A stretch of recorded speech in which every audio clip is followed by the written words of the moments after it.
আলাইকুম, সবাই কেমন আছেন? সবাইকে জানাই ঈদ মুবারক। আজকে ঈদের দিন ভিডিওটা হয়তো কালকে ছাড়বে কিংবা আজকেও ছাড়তে পারে। সবাইকে জানাই ঈদ মুবারক।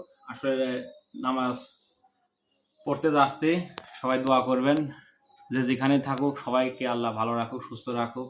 আসলে ঈদ মানে আনন্দ উৎসব। আসলে প্রবাস থাকা অবস্থায় অনেক দিনে আমরা মিস করেছি ঈদ। আসলে দেশের ঈদ আর বিদেশের ঈদ অনেক একটা পার্থক্য। যাই হোক, ঈদের নামাজ পড়তে যাব, বেশি কথা বলবো না। আসলে বিদেশে থাকা অবস্থায় নামাজ যখন পড়তে গেছি, ওখানে তো নামাজ হয় হচ্ছে আপনার ফজরের নামাজের পরপরই, মানে ফজরের নামাজ শেষ হবে, তারপরে ঈদের নামাজ শুরু হয়। আর আমার দেশে তো মোটামুটি 8টা 9টা 10টা এরকম টাইমে নামাজ হয়। কিন্তু আসলে সৌদি আরবেও দেখছি, দুবাইতে থাকা অবস্থাও দেখছি, ফজরের নামাজের পরপরই ঈদের নামাজ শুরু হয়। তো যাই হোক, আসলে ঈদ মানেই উৎসব, ঈদ মানেই আনন্দ। দেখেন, আমরা যারা বিদেশে থাকিছি, ঈদ করেছি, ভাই বোনরা যারাই বলি, আসলে ওখানে ঈদ কি জিনিস মনেও হয় না যে ঈদ। হয়তো 2 দিন 3 দিন ছুটি পাইছি। আবার এমনও সময় দুবাই থাকা অবস্থা আমি ঈদ মানে মানে 5 বছর আমি ঈদের নামাজ কি রুমে থাকেও পড়তে পারিনি, ডিউটিতে গেছি। আসলে বিদেশে এরকমই, বিদেশে হচ্ছে গিয়ে ঈদ কি জিনিস, ওখানে ঈদ মনে হয় না, ওখানে কাজ আর কাজ, ঠিক আছে।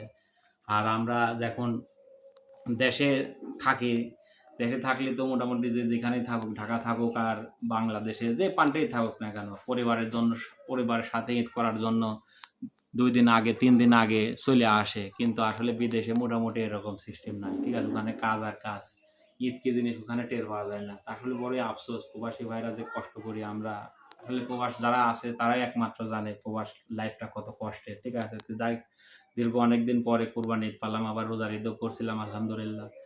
আপনারা হয়তো সবাই জানেন যে আমি বিদেশ থেকে একবারে চলে আসছি, আর বিদেশ করার ইচ্ছা নাই। যে কয়দিন আল্লাহ বাঁচা রাখে, হায়াতের মালিক আল্লাহ, হয়তো দেশেই থাকবো ইনশাল্লাহ। আসলে সবাই দোয়া করবেন, কারণ প্রবাস লাইফটা অনেক কষ্টের, ঠিক আছে। পরিবারের সাথে থাকা দুই মুঠ কম খান আর বেশি খান আলহামদুলিল্লাহ, এই জন্যই দেশে থাকাটা এটা সবচেয়ে বেটার। যাই হোক, সবাই দোয়া করবেন আর সবাই ভালোভাবে ঈদ করবেন। ঈদ মানে আনন্দেই। যাই হোক, আসলে আর বেশি কথা বলবো না, নামাজের টাইম হয়ে যাচ্ছে, ঠিক আছে, নামাজ পড়তে যাব। আসলে অনেক কথাই হয়তো বললাম। সবাই দোয়া করবেন আর সবাইকে জানাই ঈদ মুবারক। কারণ হয়তো বেশি আর কথা বলা যাবে না, কারণ আমাদের টাইম হয়ে আসতেছে। এখানে বাংলাদেশে তো হয়তো আপনারা জানেনই বেলা করে নামাজ হয়, কিন্তু তারপরেও আমাদের টাইম হয়ে গেছে। আর বেশি কথা বলবো না, সবাই ভালো থাকবেন, আল্লাহ হাফেজ।